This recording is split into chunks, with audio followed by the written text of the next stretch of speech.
Boa Espera. Você acaba de acessar o site Catacoió. Seja bem-vindo, divirta-se.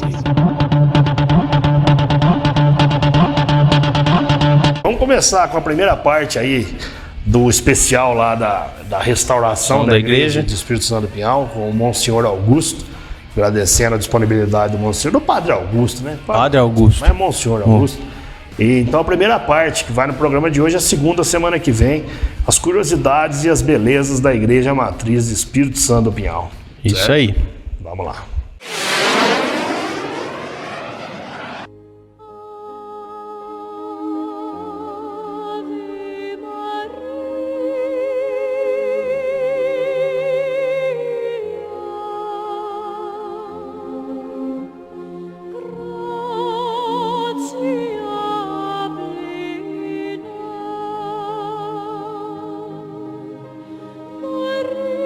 Maria, grazie.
Nós estamos apresentando para vocês a Igreja Matriz do Espírito Santo do Pinhal, dedicada ao Espírito Santo Nossa Senhora das Dores.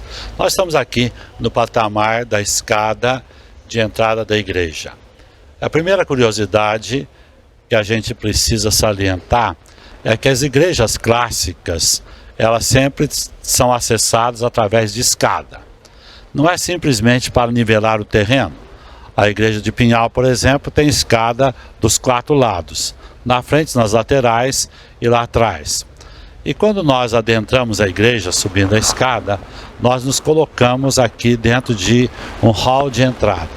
Esse hall de entrada que tem um paravento, inclusive, é para manifestar que a pessoa que sobe a escada subiria para o espiritual, e aqui seria um tempo, um espaço em que ele muda a sua interiorização. Quer dizer, ele não vai mais ter a mesma atitude e de voz, inclusive, do exterior, mas ele se prepara para uma atitude mais respeitosa dentro do próprio templo.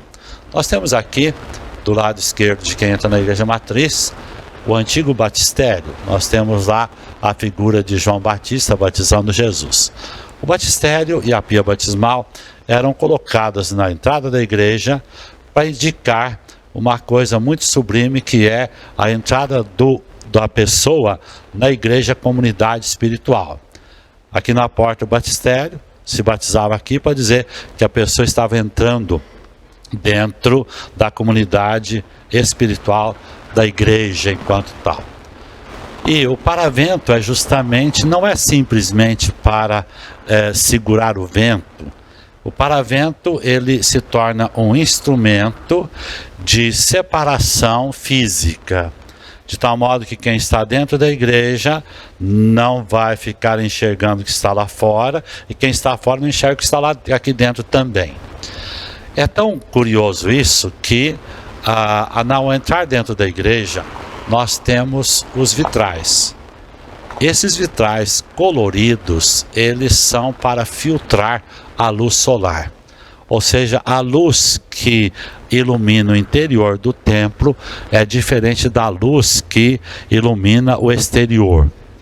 A vida profana, no bom sentido, ela é vivenciada pela luz do sol. Aqui é pela luz da fé. E quando nós chegamos nesse ponto aqui, logo depois do paravento, nós temos acesso à nave central da igreja, que é o lugar onde ficam os fiéis. Veja que aqui nós temos os fiéis, os lugares fiéis, e se nós formos caminhando, nós vamos caminhar um pouco mais aqui pela nave, para chegar ali onde se encontra o altar. Por quê? Havia uma separação entre o altar e a nave dos fiéis. A separação normalmente era uma grade. Essa grade antiga daqui está na igreja de Santa Terezinha. E há uma coisa curiosa: o altar, ele fica num ponto mais elevado do piso da igreja, e numa abóboda. Isso aqui é muito importante, porque a abóboda da igreja, ela é uma representação da abóboda celestial, onde moram os santos e onde mora Deus. De modo que quando o sacerdote sobe, além dele já ter subido na escada para se livrar, para dizer que ele está saindo de uma dimensão histórica para uma dimensão espiritual, ele sobe alguns degraus aqui também. Para quê?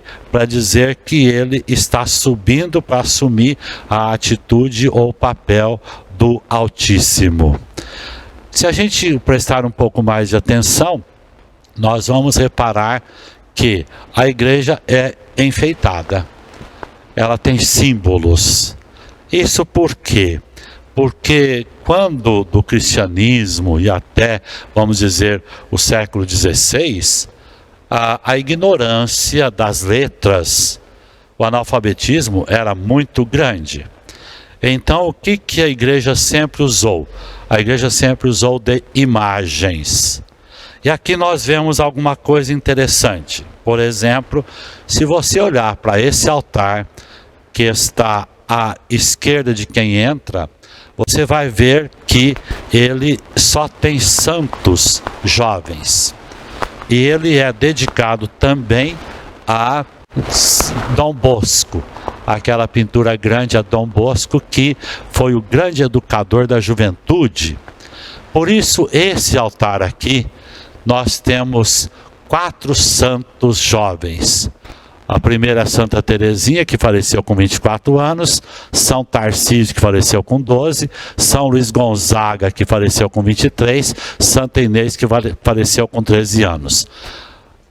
E a Nossa Senhora do Imaculado Coração, a Imaculada, que é a padroeira de toda a igreja. Para dizer o quê?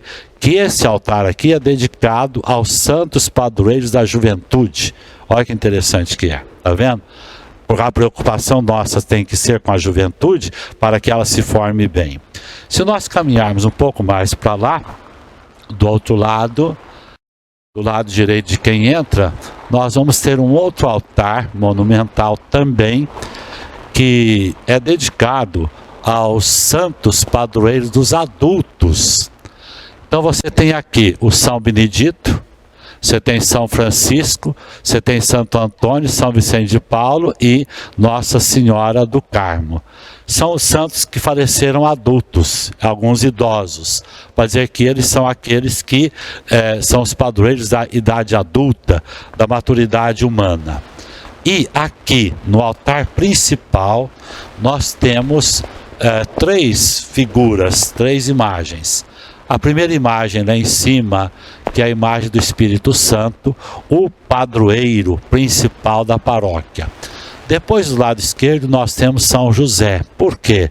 A grande preocupação era o trabalho e a família, que tem que ser até hoje. Por isso a dedicação para ele. E do lado de cá, do lado direito, São Sebastião. Por quê? Porque quando essa igreja foi construída, a paróquia, vamos dizer, a cidade, o município, era estritamente agrícola e rural. E São Sebastião é o patrono da agricultura e dos animais da pecuária. Aqui nós estamos recuperando a apresentação da copadroeira, que é a Nossa Senhora das Dores. Essa imagem aqui é centenária e ela significa ali a dor que as mães e toda a humanidade passa no dia a dia da sua vida, por isso o roxo.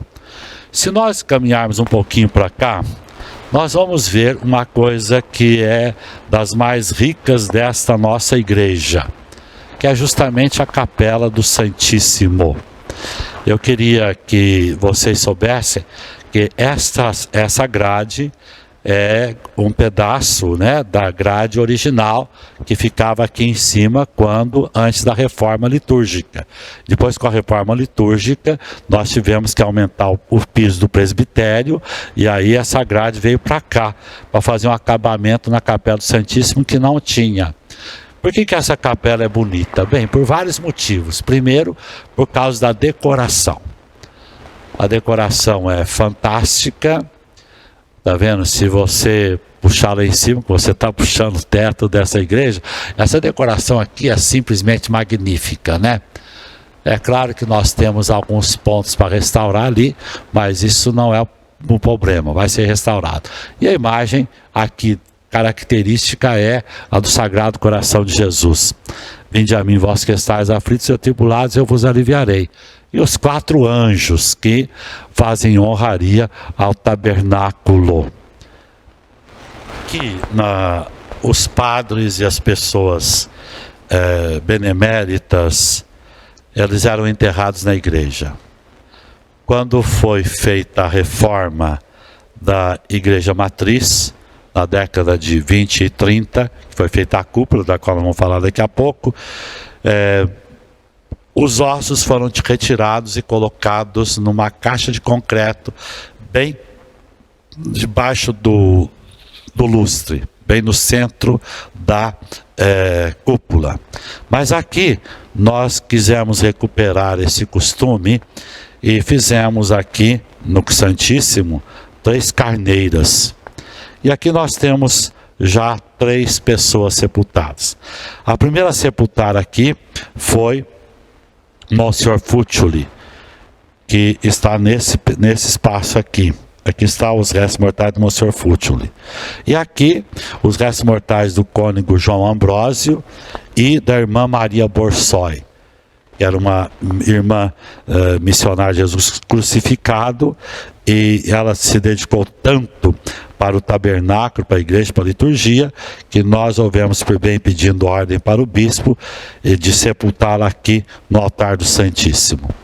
A igreja, a pintura da igreja, ela é didática, Então, eu gostaria que vocês acompanhassem um detalhe dessa pedagogia da pintura. Se você olhar, nós temos aqui 4 grandes quadros envolvendo a Sagrada Família. O primeiro quadro é este aqui, que vai colocar vai retratar a anunciação do anjo. O anjo que anuncia a Maria o nascimento ou a encarnação de Jesus Cristo. Esse é o primeiro. Então a pessoa que olha aqui, ele vai lembrar daquele momento do anúncio e do sim de Maria. Depois, caminhando um pouquinho para cá, você tem na sequência desta mesma história, você vai ter o quê? Você vai ter o nascimento de Jesus. Está vendo? Representando o presépio, de tal modo que você tem um primeiro momento lá, a anunciação, e aqui você já vai ter o quê? O nascimento. Olha ali, a representação pictórica do relato de Lucas e Mateus sobre quando, onde e como Jesus nasceu. Nasceu num presépio. Presépio, gente, significa o lugar onde se guarda os animais. Tá vendo? A manjedoura é onde se coloca o alimento para o animal. Por isso ele nasceu em Belém, que significa a cidade do pão, e é colocado na manjedoura para significar que ele é o pão da vida. Depois, um outro fato da infância relatado aí pelos evangelistas é a fuga para o Egito. A fuga para o Egito, quando o anjo fala para José pegar o menino e a mãe e fugir para o Egito, né? Para escapar do desejo que Herodes tinha de assassiná-lo. E aqui você tem essa figura linda. Por quê? Porque enquanto Maria e o menino Jesus descansam dormindo, o José vela. Está sempre cuidadoso lá, de pé, com a lâmpada acesa, velando, cuidando da mãe e do menino. E o outro quadro que se refere à infância de Jesus é justamente aqui a cidade, ou desculpe, a casa, a profissão de José, a Sagrada Família. Que era o quê? Olha ali, você vê, o José marceneiro. Não é ele o filho do carpinteiro, diz lá a turma que conhece o Cristo Jesus.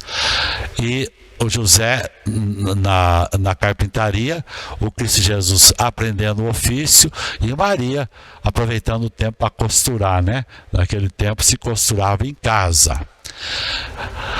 Aí você tem ainda um detalhe curiosíssimo que vale a pena, porque pouca gente percebe esta simetria, que é justamente a simetria pictórica dos 2 arcos. O primeiro arco aqui da cúpula e o segundo lá. Se você olhar bem a simetria, o Cristo no centro, na frente, lá atrás Maria. O Cristo aberto e ela também. Discípulos de um lado e de outro, de um lado e de outro. A transfiguração, que é um fato do Evangelho, e o Pentecostes, a vinda do Espírito Santo, formando quase que uma unidade visual incrivelmente perfeita e bela. Depois, nós voltarmos aqui para a cúpula, nessa sequência de explicação do pictórico, dos desenhos, das figuras, das pinturas da igreja. Eu gostaria de mostrar para vocês aquilo que eu dizia sobre a cúpula, simbolizando a cúpula do céu, a abóbada celestial. Você olha lá onde está o altar mor, o maior altar, a gente chama, você vê lá o azul do céu, as nuvens e os anjos, né? Diante da glória de Deus. Agora, se você olhar aqui na cúpula, você vai ver algumas pinturas. A primeira pintura que você vai ver do lado de esquerdo, direito de quem entra, é justamente a libertação de Pedro. O Pedro que foi aprisionado e de repente o anjo chega e o liberta miraculosamente. Miraculosamente. E nós temos do outro lado, à esquerda de quem entra, ornando o arco, nós temos aqui então os mártires cristãos. Se você olhar lá, olha bem, você vê os cristãos eram lançados aos leões, às feras, no Coliseu Romano. E ali nós temos uma figura disso aqui, tá vendo? Dessa fase tremendamente dolorosa do início do cristianismo. A grande certeza é que os cristãos iam cantando para a morte. E o outro arco da cúpula é justamente uma homenagem ao Papa. O Papa, na década de 50, era o Papa Pio XII. Por isso você tem lá a Praça do Vaticano, o retrato do Pio XII e a barca de Pedro, né? A igreja é representada por uma barca conduzida pelos apóstolos, por Cristo, por Pedro como Papa, e o Papa da época, então, que foi pintado aqui, que é o Pio XII. Agora, se você tiver pescoço bom, você vai ver que nós temos 4 pinturas em tela lá em cima. 4 pinturas, debaixo do vitrô. Você tem aquele lá, com a pena, que é Mateus, o evangelista, São Mateus. Você tem aquele lá, que azul, com o leão, que é o símbolo do evangelista Marcos. Ali é o João, que é simbolizado pela água. Tá vendo? Simbolizado pela água. E do outro lado, lá, você tem então o Lucas, que fala da infância, do sacrifício, e todos os 4 evangelistas estão aí.